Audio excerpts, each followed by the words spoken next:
사랑하는 부모님과 가족의 건강을 위해 건강 365 좋아요와 링크 공유 부탁드립니다. 건강 365 예! 코로나19가 걱정입니다. 불안한 것도 사실이죠. 하지만 걱정과 불안만 키우는 건 누구에게도 도움이 안 된다는 것도 아실 겁니다. 정부의 방역 대응과 함께 서로의 안전을 위한 시민의식도 절실할 텐데요. 우리가 스스로 지키고 실천해야 할 일, 예방수칙에서 궁금한 부분들을 알아봅니다. 한림대 성심병원 호흡기내과 정기석 교수 모셨습니다. 안녕하세요. 안녕하세요. 교수님, 코로나19의 위기 경보가 심각으로 격상이 됐습니다. 이게 최고 단계인 거죠? 네, 우리가 4가지로 나누는 감염병 위기 경보 단계 중에서 마지막 단계인 심각 단계입니다. 네, 이거 어떤 의미로 받아들여야 될까요? 이제는 이제 국가의 총력을 다해서 이 감염병을 막아야 된다라는 네. 신호이죠. 모두가 총력을 다해서 집중적으로 감염을 좀 막아야 된다, 감염을 막아야 된다는 그런 의미인데, 메르스 때는 사망률이 더 높았음에도 주의 단계였지 않나요? 신종플루 때가 심각이었는데 코로나19와 비교하면 어떨까요? 예, 그 메르스 때는 사망률이 상당히 높았습니다. 우리나라에서만 해도 거의 20%가 넘었는데요. 네. 다행히 그때는 병원 안에서만 감염이 주고받는 형태로 됐고요. 예. 지금은 이미 사회에 퍼졌어요. 예, 그러다 보니까 내가 어디 가서 언제 걸릴지 모르는 상황이기 때문에 예. 정부로서도 심각 단계로 올릴 수밖에 없었죠. 네. 대구 경북 지역의 집단 감염이 안타까움을 주고 있는데요. 이렇게 다수가 다수를 감염시키는 결과로 이어지고 있습니다. 이게 큰일인 거죠. 그렇습니다. 이 한 사람이 지금 2사람 내지는 3사람을 감염시킨다고 그렇게 좀 알려지고 있거든요. 네. 예. 한 사람이 1명 미만을 감염시켜야 이 병이 저절로 멎는데 2명, 3명이 되면 계속 늘어나죠. 그 2명이 또 2명을 감염시키면 2가 4가 되고 4가 8이 되는, 그래서 이제 우리가 폭발적이다 그렇게 얘기를 하는 것이죠. 예. 그래서 급속도로 이 감염자 수가 지금 늘고 있는 거죠. 예, 처음 시작해서 지금은 뭐 하루에 100명, 200명씩 네. 계속 늘고 있으니까요.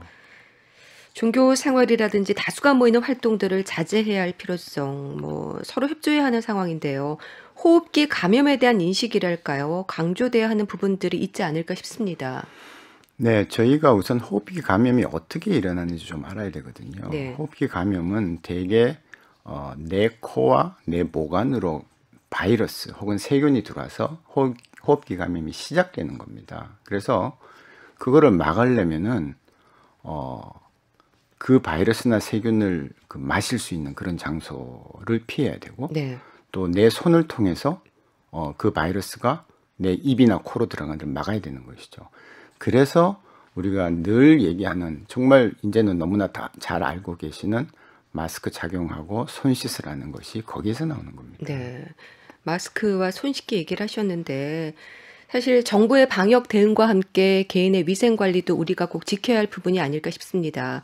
그렇게 마스크와 손 씻기가 계속 강조가 되는 건 그만큼 중요하고 각자 할 수 있는 가장 효과적인 예방법이기 때문이지 않을까요?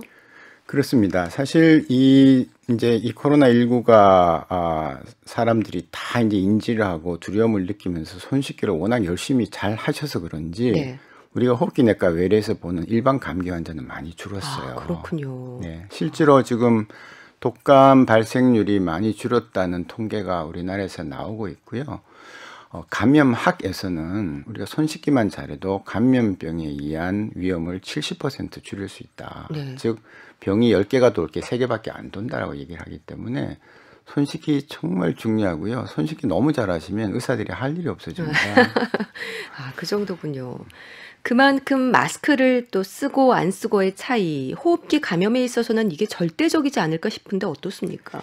마스크는 사실 이제 뭐 우리가 미국 예를 들어서 안 됐습니다만은, 미국에서는 마스크의 중요성에 대해서 그렇게 많이 얘기를 안 합니다. 네. 이런저런 이유가 있는데요. 우리나라는 좀 다릅니다. 우리나라는 인구 밀도가 워낙 높고 대중교통수단에서 다 빽빽이 가는, 서로 그렇게 만나는 구조이기 때문에 네. 마스크를 낀다는 것은 혹시 모를 내가 가지고 있는 병균을 남한테 안 옮겨주는 그런 이타적인 행위가 있는 반면 남들이 혹시라도 예절을 지키지 않아서 그냥 내 얼굴에 뿜어내는 네. 바이러스를 막는다는 두 가지 장점이 있기 때문에 저희는 꼭 필요한 장소에서는 마스크를 꼭 끼시라. 그러나 사방이 탁 트인 장소에서는 굳이 마스크를 안 끼셔도 된다. 그렇게 말씀을 드리고 싶습니다. 그렇다면 마스크는 다수의 사람들이 모여 있는 곳이라면 실내외 모두 착용을 해야 하는 건가요? 네, 그렇습니다. 예. 이게 계속 착용하는 게 쉽지 않더라고요. 써보니까. 네, 귀도 아프고요. 네. 아유, 그래도 열심히 또 착용을 하셔야 될 것 같은데. 세탁을 해서 사용해도 되지 않을까? 뭐 일회용으로 써야 하는 게 맞다. 이렇게 좀 마스크 사용에 있어서도 궁금해하는 분들이 많습니다. 어떨까요? 원칙은 일회용 마스크는 1회만 쓰고 버리는 것입니다. 네. 저희가 이제 수술방에서 환자분을 수술하고 할 때는 일회용 마스크를 쓰고 다 버리죠. 그러나 현실은 좀 다릅니다. 지금 마스크를 구하기가 쉽지가 너무 않고요. 어렵죠. 저부터도 저는 이제 환자를 봐야 되니까 제대로 된 마스크 K94 이상 마스크를 구하려면 못 구합니다. 네. 그리고 너무 비싸게 지금 판매가 되고 있기 때문에 어려운 상황이라 우리가 어떤 기준을 갖고 있는 건 아니지만 아주 잠시 사용한 것은 그래도 다음 외출 때 또 사용할 수 있지 않느냐 할 수 없이라도 예. 그런 생각을 갖고 있고요. 다만 마스크가 이제 오래 써가지고 젖는다든지 이렇게 되면 그 수분에 의해서 바이러스가 좀 더 거기에 더 오래 머물고 할 수 있기 때문에 그런 부분은 주의를 하셔야 되겠습니다. 네. 마스크는 입에 닿는 안쪽보다는 바깥쪽에 손이 닿지 않도록 조심할 필요가 있다는 말도 합니다. 굉장히 세심한 부분을 지적하신 건데요. 네. 이제 바깥에 왜 대지 말라 하냐면은 우리가 이제 숨을 쉴 때 그 바깥 부분을 통해서 바이러스가 들어온다면 거기에 이제 묻어서 그 바이러스가 바깥 부분에 있다는 거거든요. 안쪽은 내 거니까 괜찮아요. 원래 갖고 있는 거니까. 그래서 바깥 부분을 자꾸 손으로 만지고 그걸 또 모르게 내 입이나 코에 대면 우연히 묻었던 내가 막았던 바이러스를 다시 내 손으로 들이는 셈이 되니까 그렇죠. 그런 것이죠. 바깥쪽에 손이 닿지 않도록 조심을 하셔야 되겠고요. 뭐 마스크 종류도 다양합니다.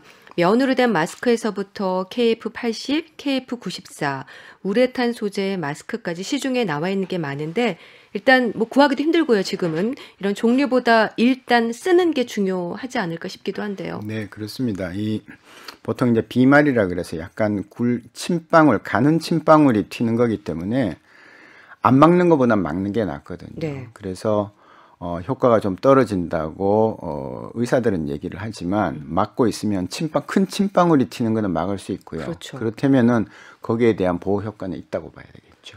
근데 마스크를 계속 쓰다 보면 아무래도 좀 축축해지거든요. 그럼 또 세균 감염의 위험이 더 크지 않을까 싶기도 한데 어떨까요? 네, 축축해질 때까지 쓰시면 안 됩니다. 축축할 일회용 때까지 쓰면 마스크는 안 축축하면 되는군요. 버리셔야 됩니다. 예. 그래서 또 이런 축축해지는 게 싫어서 손수건이나 휴지를 안에 끼워서 사용하는 분들도 많으신데요. 요거는 좀 효과를 떨어뜨리는 일일까요? 어떻습니까? 참 그런 부분은 우리가 이제 의학적으로 딱 우리가 권하는 부분이 아니기 때문에 예. 정답이라고 말씀드리기는 어렵습니다. 그래서 뭐 일부는 이제 막는 효과는 있겠지만 네. 의학적으로는 올바른 방법은 아니라고 말씀드리고 싶습니다. 네. 질환으로 우리가 병원 진료를 받을 때 의료진은 물론이고 환자들도 마스크를 착용한 상태로 마주를 합니다. 근데 대화를 나눌 때도 이 마스크를 착용하는 게 맞는 건가요? 네, 꼭 그렇게 하셔야 됩니다. 네.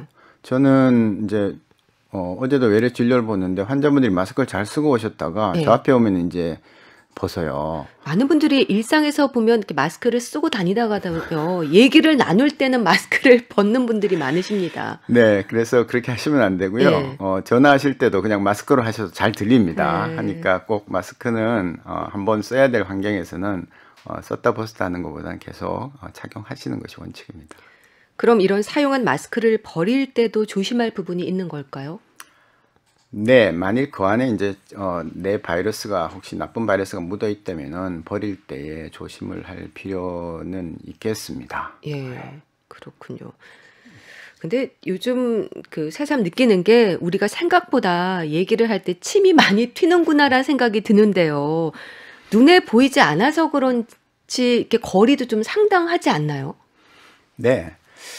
이제 우리가 보통 2m라고 얘기하는 2m 정도. 예, 떨어져라고 얘기하는 것이 네. 이제 우리가 기침할 때 날아가는 거고요. 보통 말할 때 이제 나타나는 잘 보이지 않는 침방울은 2m까지는 가지 않습니다만은 실제로 재채기를 아주 세게 하는 분은 30피트. 미국에서는 예. 저희는 한 8m라고 얘기를 합니다. 8m요? 네, 그렇기 때문에 혹시 예외적인 분이 있다면은 네. 2m가 떨어져 있더라도 조심을 하실 필요가 있습니다. 네. 손 씻기 많이 강조가 되고 있습니다. 손 씻기에 대해서도 수시로 실천해야 한다는 생각 하셔야 될 것 같은데요. 손으로 전해지는 오염과 감염의 위험이 크죠, 아주. 네. 예. 이 손 씻기는 참 암만 강조해도 지나치지 않는데요. 그래도 다 안 지킵니다. 예전에 미국 의사들이 모이는 학회에서 몰래카메라를 화장실에 장착을 하고 남성용입니다. 네. 손을 얼마나 씻는다고 봤더니 40%가 손을 씻지 않고 나갑니다. 예, 그럴 정도로 화장실에서. 네, 그럴 정도이기 네. 때문에 참 어려운데요. 손 씻기만 잘 하시면 다시 한번 강조드리지만 감염병의 70%는 피할 수 있다라는 말씀을 꼭 다시 드리고 싶습니다.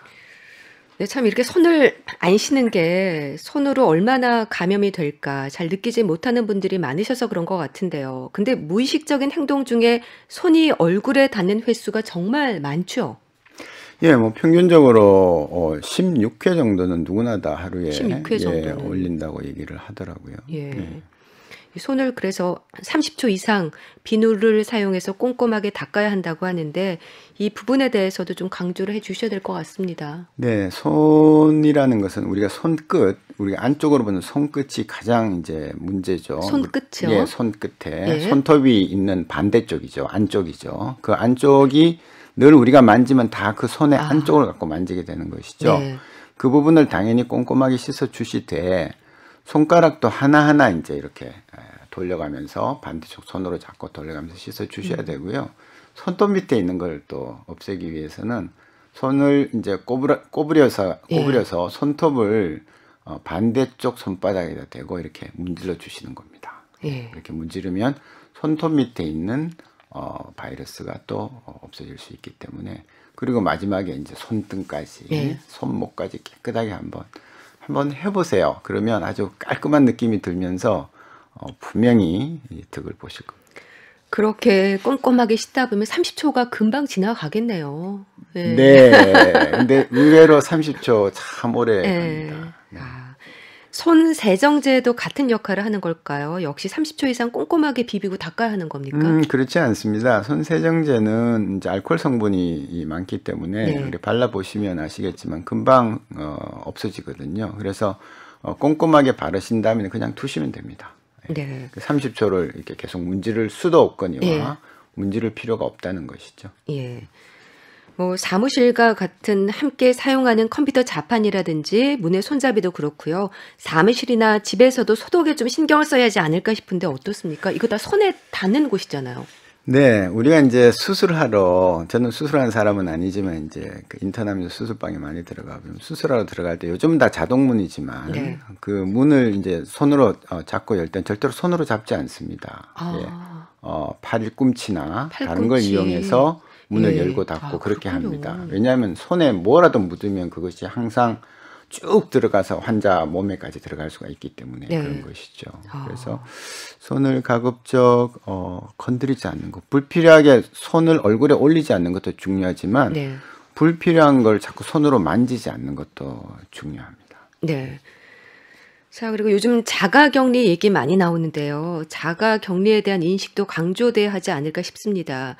집에서 자가격리 중에 있는 분들이 잠시 마트를 다녀온다거나 하는 일이 있는데 이런 것들은 좀 위험성에 대한 인식이 부족하다고 얘기를 해야 될까요? 네, 절대로 그렇게 하시면 안 됩니다. 예. 특히 지금 이와 같이 전국적으로 어디서 발병이 될지 모르는 상황에서는 정말 꼭 지켜주셔야 됩니다. 요즘은 다행히 배달 문화가 많이 정착돼서 네. 꼭 마트 가셔야 되면은 배달을 시키셔야 됩니다. 예.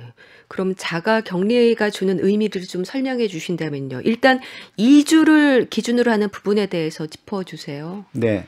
지금 자가격리는 환자를 자가격리시키는 게 아니고요. 환자가 될 수 있는 사람들을 자가격리하도록 유도를 하고 있는 환자가 겁니다. 될 수 있는 사람들. 네.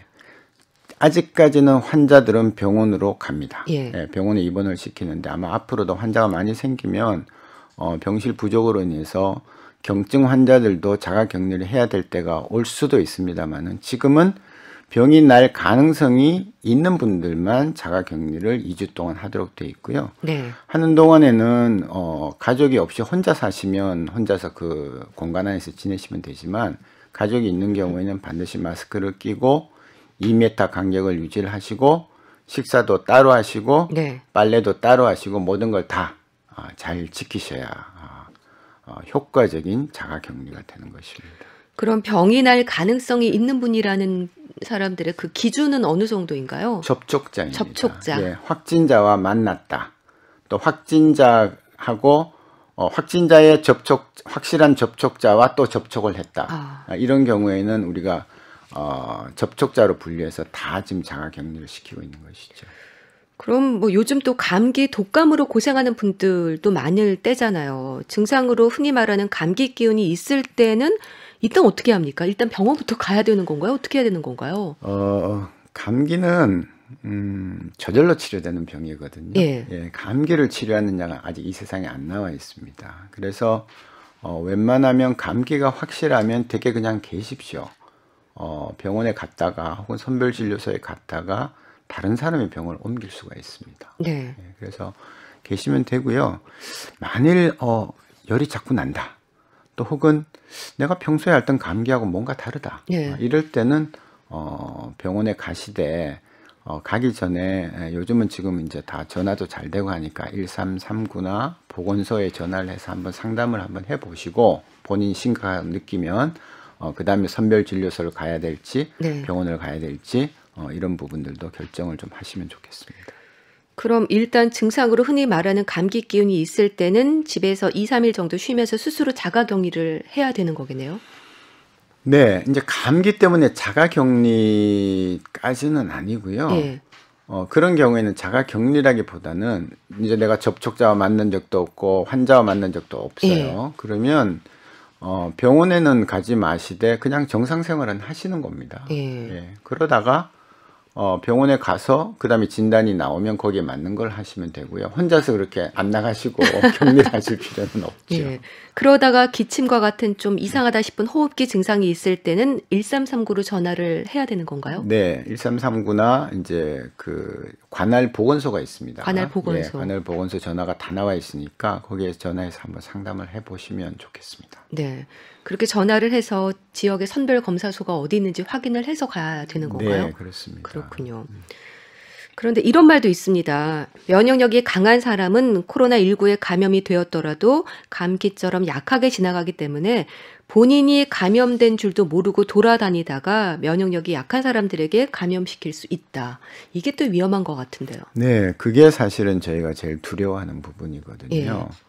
감기도 똑같이 그런 행태를 띱니다만은 감기로 돌아가시지는 않아요. 네. 근데 이 바이러스는 감기같이 시작해서 돌아가시는 분이 생기기 때문에 사실은 내 몸이 면역이 좋아서 바이러스를 물리치면서 바이러스를 가지고 남들한테 옮기는 그런 분들이 사실은 더 위험한 분들이죠. 네.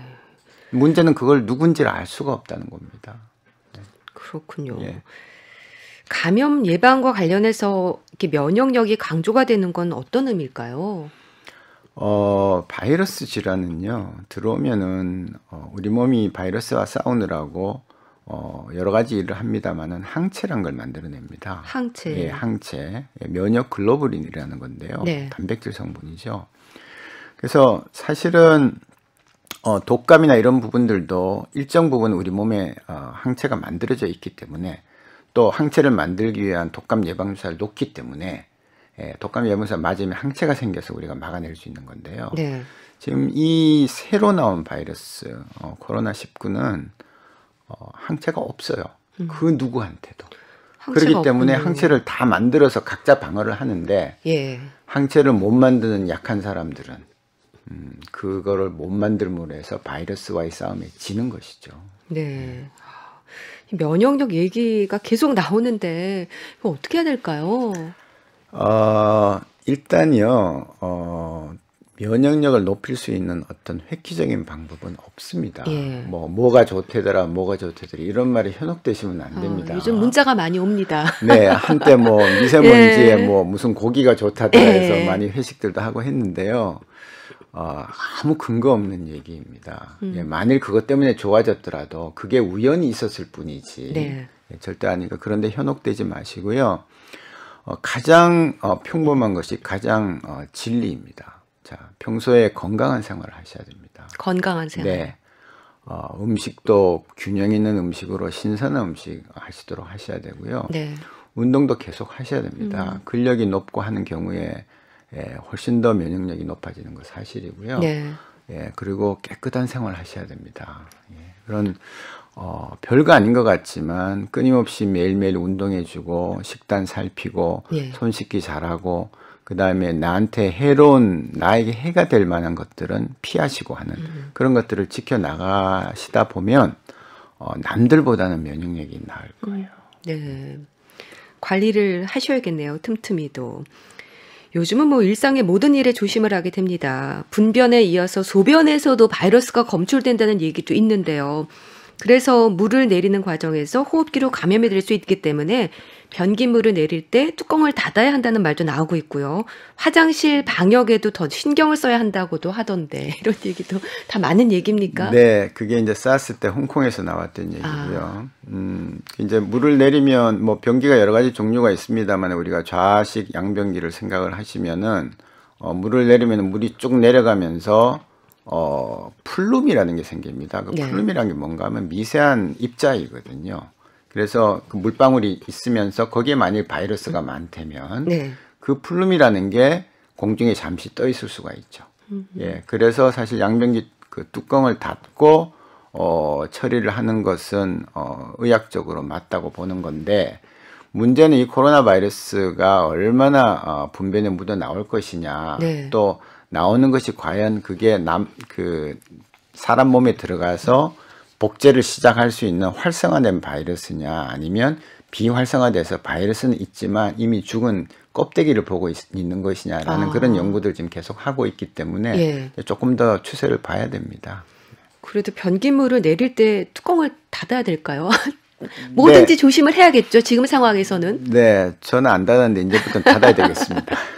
예. 질병관리본부장도 지내셨습니다. 애쓰는 많은 분들의 고생을 짐작하고도 남을 텐데요. 그분들 입장에서는 지금 어떤 점이 가장 힘들까요?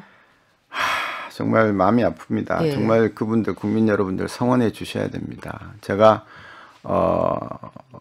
이제 가끔 서로 이제 안부를 묻습니다만은 이미 다 지쳐 있는데요. 네. 그러나 그분들은 지침 표시 내지 않고 뚜벅뚜벅 길을 갑니다. 네. 긴급상황센터는 24시간 돌아가고 있고 국내 최고의 전문가인 우리 정은경 본부장님은 매일매일 저렇게 뭐 집에 가는 거는커녕 그냥 살고 계시죠. 네. 예, 그래서 정말 성원해 주셔야 되고요.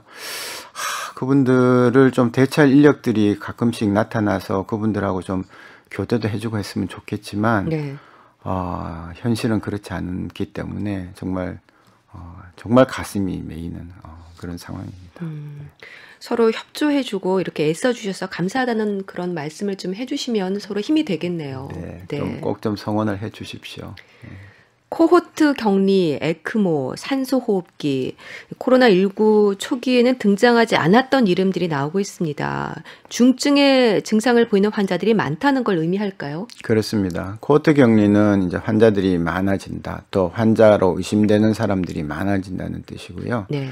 그다음에 산소 치료, 그다음에 인공호흡기, 에크모라는 것은 중증으로 갈 때만 쓰는 거기 때문에 그 환자들이 왔을 때는 많다는 것은 중증이 굉장히 많다는 뜻이고요. 네. 에크모라는 것은 사실은 삶의 기능을 잃었는데 우리가 그것을 바깥에서 산소를 만들어서 넣어주는 거기 때문에 과거 같으면은 이미 생명을 잃었어야 될 분들을 우리가 치료를 하고 있는 상황이라 굉장히 위중한 상황으로 볼 수 있죠. 네. 음압병실 부족에 대한 우려도 나오고 있는데요. 일단 이 음압병실이 어떻게 하는 곳인가요? 음압병실은 환자분이 있을 때에 본인이 내는 환자분이 바깥으로 배출하는 바이러스가 바깥으로 나오지 않게 하는 겁니다. 예, 그래서 문을 열면 우리가 문을 열어놓고 있을 때에 보통 병실 같으면 환자분이 기침하고 하는 그런 그 비말들이 바깥으로 나올 수가 있잖아요. 예. 근데 이거는 공기가 안쪽으로 들어오게 돼 있습니다. 그리고 안쪽으로 들어온 공기는 이제 필터를 통해서 고급 필터를 통해서 이제 바깥으로 순환되게 돼 있기 때문에 음압병실인데 지금은 아마 조만간에 음압병실은 더 이상 들어갈 수가 없을 겁니다. 전국에 음압병실이 2,000여 개 있고요. 국가 지정 음압병실은 또 그보다 더 적은 숫자이긴 하지만 그리고 실제로 경증인 환자들은 음압병실에 과연 넣어야 되겠느냐 하는 그런 논의를 지금 하고 있고 실제로 그런 방향으로 갈 거라고 봅니다. 그렇군요. 이 음압병실이 코로나19 확진자들에게만 사실 해당되는 게 아니잖아요. 심장 질환자들이라든지 필요한 환자들이 있을 텐데 이런 부분도 사실 걱정입니다. 네, 그래서 그렇습니다. 자, 지금 코로나19의 치명률은 1%입니다. 그러나 1%가 넘는 병들이 참 많고 기존 환자들도 네, 계시겠죠? 그분들 중에서는 음압병실에 이미 들어가 계신 분도 있고 들어가야 될 분들이 있죠. 그래서 한정된 그 자원을 갖고 환자들이 나눠 써야 되는 입장이기 때문에 이제 음압병실이 없다 있다에 대해서는 더 논란을 할 수 없는 상황이 되어가고 있죠. 네. 이렇게 음압병실 부족에 대한 우려가 계속 나오고 있는데 정말 어떤 대책이 필요할까요? 사실은 저희가 메르스 이후에 많은 교훈을 얻었기 때문에 여러 가지 대책이 나왔습니다. 그 중에 이제 대표적인 게 감염병 전문 병원이거든요. 감염병 전문 병원. 네. 평시에는 일반 감염병을 보다가 이런 상황일 때는 그 병원 전체를 이 코로나19를 위해서 쓰면 되는 것입니다. 이런저런 이유로 진행이 안 됐습니다. 지금 우리나라에 없는 거죠? 이제 겨우 지정이 돼서 하고는 있지만 제대로 못 하고 있고요. 지금 전 인구의 뭐 절반이 몰려 있는 수도권에는 감염병 전문병원이 없는 거죠. 지금 계획조차도 안 되고 있는 것은 굉장히 안타까운 현실입니다. 예측이 가능할지는 모르겠지만 이게 언제쯤 끝날까 걱정이거든요. 어떨까요? 이건 끝이 나야 끝이 나는 것이고요. 여러 가지 요인이 있습니다. 이 바이러스가 우리나라에서 생긴 것이 아니기 때문에 반만년 역사에 없던 바이러스입니다. 우리나라 박쥐에 없던 바이러스거든요. 그래서 외부에서 지금 계속 유입되는 바이러스가 있고 우리나라 안에서 서로 간에 이제 전파하는 바이러스가 있기 때문에 대단히 우려스럽지만 상당 국민이 걸려야 이게 끝이 납니다. 그러는 사이에 서로 면역이 생기고 면역을 옮겨주고 하면서 낳을 분들은 낳고 앓을 분들은 앓고 방역을 지금같이 계속 끊임없이 하고 있으면 이제 언젠가는 끝이 나겠지만 뭐 제 예측으로는 아주 한여름이 되기 전에는 어렵지 않을까 하는 생각을 하고 있습니다. 조심스럽게. 정말 정부의 방역 대응과 함께 서로의 안전을 위한 시민의식이 절실하다는 생각이 듭니다. 앞으로의 대처에 따라서 코로나19가 혹시 다시 또 올해 겨울에 나타날 수도 있다는 지적도 있던데 이건 어떨까요, 교수님? 가능성이 없지는 않습니다. 그렇군요. 그걸 이제 엔데믹이라고 하고 풍토병이라고 얘기를 하는 것이거든요. 그래서 메르스는 우리나라에서 없어졌지만 사우디아라비아에서는 매년 생깁니다. 이미 풍토병이 된 것이죠. 그래서 이 코로나19도 안 없어지고 이번 돌아오는 겨울까지 갈 수도 있고 잠시 없어졌더라도 날이 차가워지면 누군가의 몸에서 몸으로 옮겨지고 있던 바이러스가 다시 활개를 치면서 나올 수 있다는 점이 정말 걱정되는 부분입니다. 정말 어떻게 대처해야 하는지도 궁금한데요. 앞으로의 정부의 방역 대응 또 개인의 노력 가장 강조하고 싶은 말씀이 있으시다면요. 정부는 초기에는 정말 잘해왔습니다. 뭐 지금도 잘하고 있습니다. 열심히 뭐 4주 안에 어느 지역에서 특별히 완료를 하겠다라는 그런 결기를 보이는 건 매우 중요한 것이고요. 믿을 것은 정부밖에 없습니다.